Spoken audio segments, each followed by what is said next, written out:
Coucou les amis, je suis ravie de vous retrouver pour vous présenter un tout nouveau petit Lenormand. Alors c'est un Lenormand que je cherchais éperdument, que j'avais découvert sur la chaîne de Hugues, la chaîne Saint-Cide. Et en fait Hugues nous présentait ce petit Lenormand. J'avais totalement craqué pour son côté vintage, pour ses illustrations vraiment magnifiques, sauf qu'il n'était plus en vente depuis un long moment et il coûtait je ne sais pas combien. Et récemment, il y a vraiment même pas une semaine, le frère du créateur de ce jeu a mis une story sur Instagram comme quoi le Malpertuis Lenormand, qui est le nom aussi de la maison qu'avait créé son frère, maison d'édition, vous voyez, mais assez petite en fait, hein, il avait créé sa propre marque. Et ben en fait, ce Malpertuis Lenormand est revenu. Et c'est la seconde édition. Et quand j'ai vu ça, j'ai sauté sur l'occasion parce que c'était vraiment un jeu qui me plaisait énormément. Et que je n'avais pas réussi à avoir. Du coup, j'avais acheté des autres jeux. Alors, le créateur de ce jeu, c'est Neil Lovell. Neil Lovell, malheureusement, est décédé il y a quelques années. Brutalement, assez jeune, voilà. On ne sait pas exactement de quoi, on sait juste qu'il est décédé brutalement. Comme ça a surpris aussi toute sa famille. Et son frère a découvert son activité, que ses jeux plaisaient énormément. Il a reçu un énorme soutien de la part de la communauté du tarot, parce que c'est aussi celui qui a créé le Tilduik Tarot, qui est aussi très connu parce que très fantasmagorique, énigmatique, hypnotique aussi. On peut, je pense, vraiment communiquer avec les esprits avec ce jeu. Il est vraiment assez original, assez spécial, mais je l'adore également. Je l'ai, alors je ne m'en suis pas encore beaucoup servi parce que malheureusement, il y a beaucoup de symboles sur les cartes que je ne connais pas et je pense que pour l'exploiter un maximum, il faut vraiment travailler ce jeu. Mais voilà, le Lenormand, moi je connais très bien, ce qui est l'avantage. Donc du coup, je vais pouvoir bien me servir de ce jeu. Et donc le Tilduik Tarot a eu un succès phénoménal. La communauté a soutenu la famille de Neil Lovell. Et son frère Joe a décidé du coup de poursuivre l'œuvre de son frère. Donc tout d'abord en publiant le Wizard Laird Lenormand, qui est un Lenormand plus sombre quand même, hein, un peu dans le même style, mais beaucoup plus sombre, parce que c'est basé sur l'histoire d'un lord sorcier qui faisait de la magie noire, etc. Donc je l'avais sorti pour Halloween, au moment de la période sombre. Et celui-ci que j'attendais, que je voulais, mais qui n'était plus disponible, est enfin sorti en deuxième édition. Donc j'ai sauté sur l'occasion parce que je le trouve vraiment magnifique. Donc, bon, alors, le Tilduik Tarot était dans un étui comme ça, pochette, première version, mais moi j'ai la deuxième version, et heureusement c'est en boîte cloche. Donc je pensais que la deuxième version du Malpertuis Lenormand, elle était également dans une boîte cloche, et en fait non, il est resté dans une boîte étui, mais apparemment qui s'ouvre quand même bien, donc ça va, c'est pas trop serré, donc ça va. Et donc, je vous montre aussi l'arrière de la boîte. Alors c'est très intéressant qu'il y ait ça derrière la boîte, parce qu'en fait c'était une carte supplémentaire qu'il y avait dans la première édition et qu'il n'y a plus dans la deuxième. Donc la carte de l'écureuil, vous ne l'aurez pas dans la deuxième édition, moi je ne l'ai pas. Donc je vous montre ici les références. Voilà, donc c'est en anglais parce que oui, j'ai pas dit, mais Neil Lovell était anglais. On a ici le fameux Tilduik Tarot, qui n'est plus disponible. La deuxième version est partie je crois, en 4 mois. Quand j'ai appris qu'il n'était plus disponible, j'étais impressionnée. Moi, je l'avais acheté tout de suite parce que, pareil, c'était un jeu qui m'intriguait, en fait. Et vous voyez, je m'en suis servi, hein, forcément. Donc, le dos, alors je crois que le dos est plus sombre que la première version, parce que moi c'est la vidéo de Hugues que j'ai regardé donc sur sa chaîne, je vous rappelle c'est la chaîne Saint-Cide, donc il y a la review de la première version. Alors je crois que le dos n'était pas pareil, là il est un peu plus sombre, j'ai l'impression, donc peut-être que je me fais des idées, je sais plus exactement. Les tranches sont cuivrées comme pour le Tilduik, et vous avez ici des représentations vintage. Voilà, toujours avec cet effet un peu voilé, en fait. On a l'impression que c'est un jeu qui a été retrouvé dans un tiroir d'un château, un jeu qui date du 19e siècle et qui a été retrouvé comme ça au fond d'un tiroir. Donc je le vois très bien associé à tous les jeux artistiques comme par exemple Sweet Lady, le jeu de Miss Florence, de Florence que je vais bientôt avoir, avec des peintures en fait de l'époque. Donc là on a le cœur, le renard. Donc bien sûr à associer avec le Tilduik, je pense que ça doit donner des trucs de fou.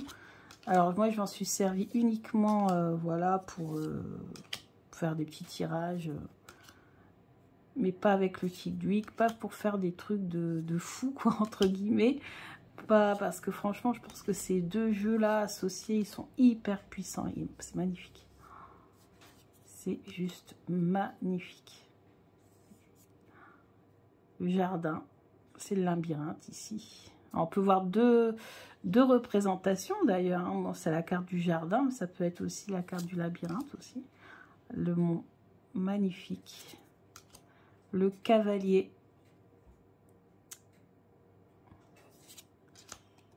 L'encre. Alors, celle-ci. Les étoiles. La croix. La maison. Belle maison de maître quand même. Le deuxième homme. Parce que oui, il y a 2 hommes et 2 femmes dans ce jeu. Et ici, c'est le livre. Et regardez, le livre, c'est le Tilduik en fait. C'est ouais, c'est le Tilduik. En fait, c'est un livre avec en première de couverture une référence au tarot. Créé par son frère. Donc je suis très contente qu'il ait fait une 2e édition, parce que théoriquement il devait y avoir qu'une édition au Malpertuis le Normand. Et je suis très contente qu'il y ait une 2e édition, mais bien sûr il faut qu'il y ait une différence. Et la différence majeure, voilà, c'est la carte de l'écureuil qui n'est pas dans celui-ci, et puis quelques petites modifications.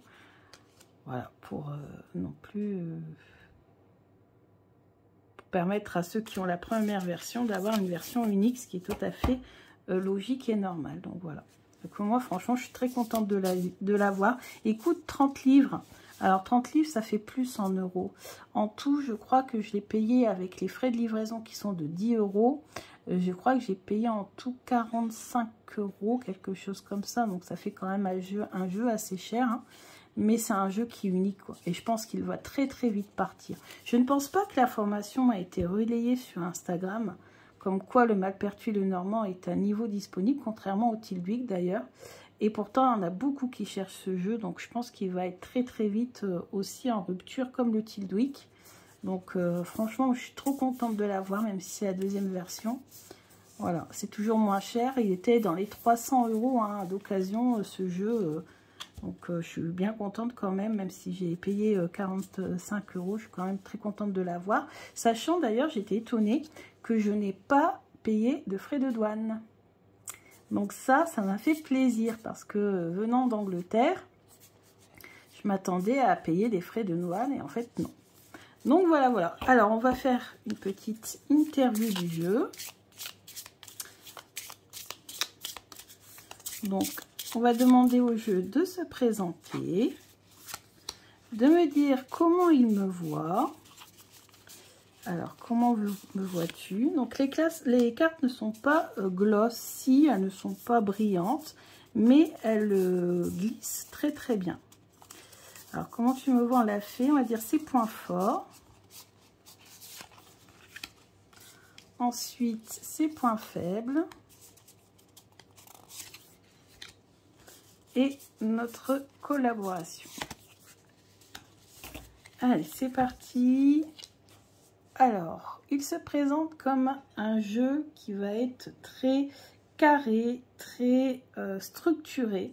Hein, ça représente l'administration. Un jeu qui finalement sera peut-être pas facile d'associer avec d'autres jeux parce que, vous voyez, c'est aussi la carte de l'isolement. On est dans sa tour, on est en haut de sa tour, un peu comme réponse, vous voyez, on est enfermé en haut de sa tour. Donc peut-être que, ouais, c'est un jeu qui se voudra peut-être aussi un petit peu solitaire, je pense. Ou alors le seul jeu avec lequel je pourrais l'associer, ça sera le Tilduik. Comment il me voit? Alors il me voit comme quelqu'un qui a besoin de faire le ménage, de se débarrasser de certaines choses, et notamment si on regarde à côté la carte, c'est marrant, c'est de se débarrasser de tout ce qui est administratif, de tout ce qui est pesant dans ma vie, qui est le côté un petit peu trop fonctionnaire, on va dire, trop administratif.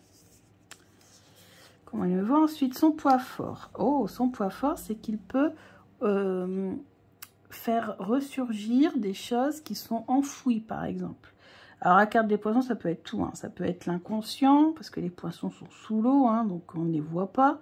Ça peut être l'abondance, ça peut être le côté financier, ça peut être voilà, beaucoup de choses. C'est son point faible, c'est tout, peut-être tout ce qui est travail. Donc je pense que c'est un jeu qui sera peut-être plus fort pour travailler sur l'inconscient, pour faire ressortir des choses, pour travailler peut-être l'abondance. Mais voilà, pour le côté vraiment côté travail, ça sera peut-être pas forcément son point fort. Et la nature de notre collaboration, donc ça sera une collaboration très spirituelle. Hein. C'est la croix, donc la croix ça peut représenter tout ce qui est spirituel. Peut-être aussi se débarrasser des choses lourdes, des choses pesantes. Voilà. On voit ici, je coupais avec certaines choses. Donc ce jeu va peut-être me permettre de couper avec tout ce qui ne me plaît pas, de voir ce qui ne me plaît pas pour pouvoir ensuite faire les démarches pour couper les choses. Il va falloir que je tranche, que je me sépare de certaines choses qui ne me plaisent plus, qui ne me vont plus. Donc ça va être un jeu, je pense que c'est un jeu qui est vraiment assez spirituel. Peut-être communiquer aussi avec mes guides. Parce que si je l'associe au Tilduik, je pense que ces deux jeux sont très très connectés au monde des esprits, au monde peut-être des ancêtres, des vies antérieures, enfin voilà, je le sens très comme ça en fait. Et je pense que le Normand, c'est peut-être pour rendre les choses un petit peu plus concrètes, parce que le Tilduik, il est très, très ésotérique, très... ouais, il part assez loin quoi. Et du coup, le compléter avec le Normand, ça me permettrait du coup d'avoir les pieds un peu plus sur terre, parce que le Normand est quand même beaucoup plus concret hein, dans l'ensemble, beaucoup plus terre à terre, beaucoup plus dans le quotidien. Et du coup, voilà, pour permettre de rester quand même un peu les pieds sur terre quand j'utiliserai les jeux ensemble. Donc voilà, voilà les messages que je retiens de l'interview de ce jeu du Malpertuis le Normand. Je suis très contente d'avoir, c'est un de mes petits le Normand préférés dès qu'il est arrivé, mais dans une ambiance vintage, donc je ne l'utiliserai pas toute l'année. Parce que voilà, il est assez vintage. Là, c'est vrai qu'au mois de janvier et février, comme je vous expliquais une fois, j'aime bien utiliser les jeux vintage. Je sais pas, c'est comme ça. L'hiver, tout ça. Et après, dès que c'est le printemps, non, j'utilise des jeux un peu plus légers, un peu plus colorés. Mais voilà. Donc, je voulais vous présenter le Malpertuis. Donc, si jamais ça vous intéresse, vous avez donc...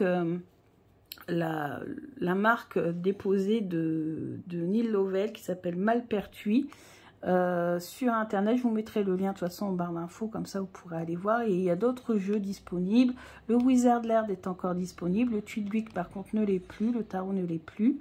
Je ne sais pas s'il a prévu une 3e édition, on n'en parle pas. En même temps, il a été extrêmement étonné du succès fulgurant de la 2e édition. Donc voilà. Donc je vous remercie beaucoup, je vous dis à bientôt, gros bisous.